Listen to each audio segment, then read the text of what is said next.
Camarades des peuples d'Afrique, peuple du Mali, mes chers frères et sœurs de l'Iptako Gourmand, peuple de l'AES, chers camarades, appelez-moi tous les Maliens, donc à venir ici s'il vous plaît, appelez tous les Maliens, chers camarades d'Afrique.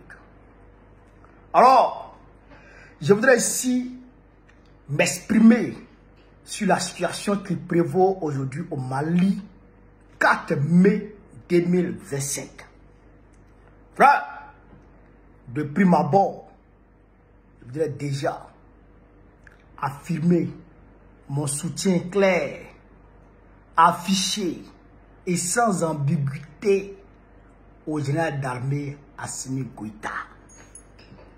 Frère, le tombeur de Kidal, le libérateur du Mali, c'est celui-là même qui a mis coup de pied dans les fesses de Macron au Mali, là.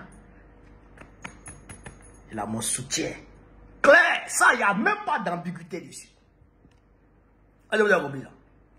Maintenant, je vais rentrer petit à petit dans le fond du sujet. Les politiciens du Mali, il faut que vous sachiez quelque chose. Il faut que vous sachiez déjà que c'est à cause de vous, je dirais en l'occurrence Ibeka et le régime Ibeka, que le peuple malien s'est mis dans une posture de rupture avec les politiciens. C'est le régime de Ibeka là, qui a créé cette rupture des politiciens avec le peuple. Parce que quand tu vois le fils du président, pendant que le peuple est en train de mourir, pendant que les djihadistes sont en train d'attaquer le peuple, lui se présente sur un yacht avec les petits gars en train de dilapider l'argent du pays. Quand tu vois que pendant que le peuple est en train de souffrir, des dirigeants se permettent de détourner, de tomber dans la gabegie financière de façon maladive, détourner sans honte l'argent du pays qui devrait servir à réarmer l'armée là, à donner des équipements militaires pouvant permettre à l'armée de renverser la situation sur le front. Ils prennent cet argent pour dilapider, pour aller placer ça ici et là. Quand le peuple voit ça, le peuple a raison d'être méfiant de vous. Parce que chez nous on dit, quand serpent t'a mordu, et puis tu vois vers des terres, mon frère, tu fuis. C'est ça qui est là. C'est pas mordu le peuple malien. Donc, à l'air, vers des terres, il voit en train de bouger là. Il n'a pas confiance. C'est ça la réalité. Il n'y a pas autre chose. C'est ça la réalité. Donc, je voudrais dire ceci au général Assimi Goïta. Et là, maintenant, c'est clair, hein, c'est pas la vérité. Il n'est pas question, mon général, de parler de quelque élection que ce soit, pendant que des bandits armés sont encore sur le territoire malien. Ça là, il est hors de question. Je le dis en connaissance de cause. C'est l'erreur que le président Laurent Gbagbo a commise et puis il a reconnu. Vous comprenez ça? Le fait d'organiser les élections en 2010, alors que les rebelles armés, fabriqués et soutenus par la France et l'Occident étaient sur notre territoire, tenaient encore des armes. Vous comprenez ça? Étaient sur notre territoire, tenaient encore des armes. Quand le président Laurent Gbagbo a organisé les élections et que le peuple de Côte d'Ivoire a clairement dit dans sa grande majorité que c'est Gbagbo on veut,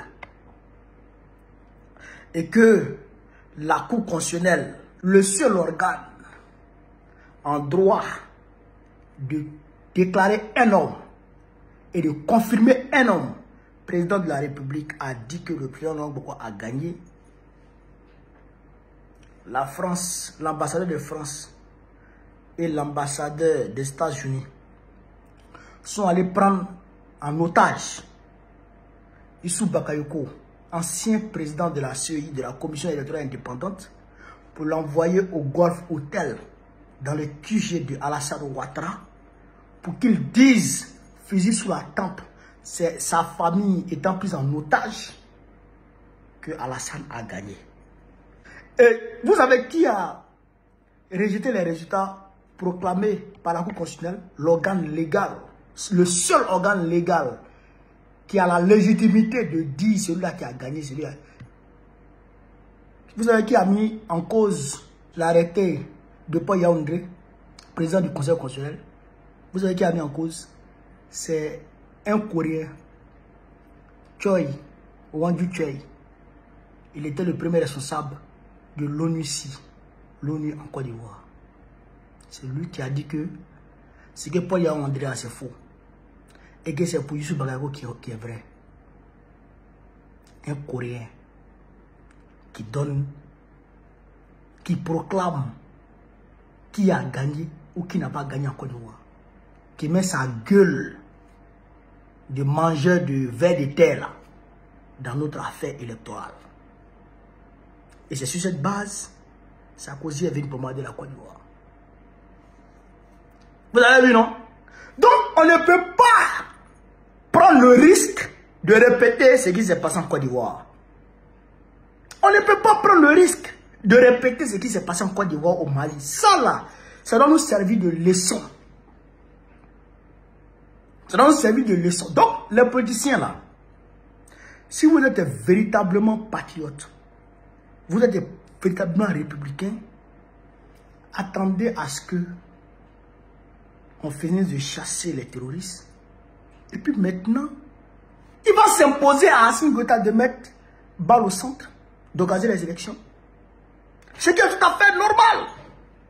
Mais pour dire qu'actuellement, pendant que les terreaux pullulent sur le territoire malien, organiser des élections dans ce contexte, non seulement vous-même, vous n'allez pas pouvoir parcourir tout le territoire malien pour faire campagne, parce qu'il y a des endroits, si vous arrivez là-bas, ils vont vous prendre.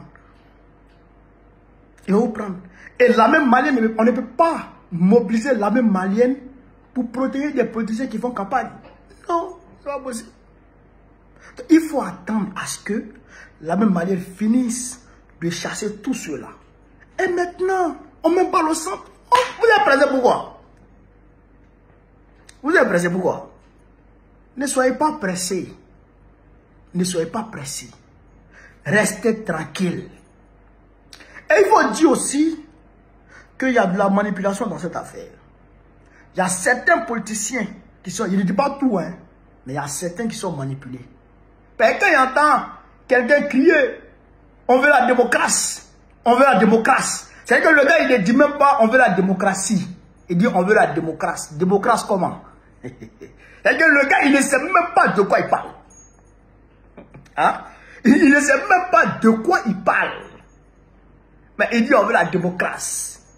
Donc ça veut dire qu'il y a de la manipulation derrière. Et ça a toujours été comme ça.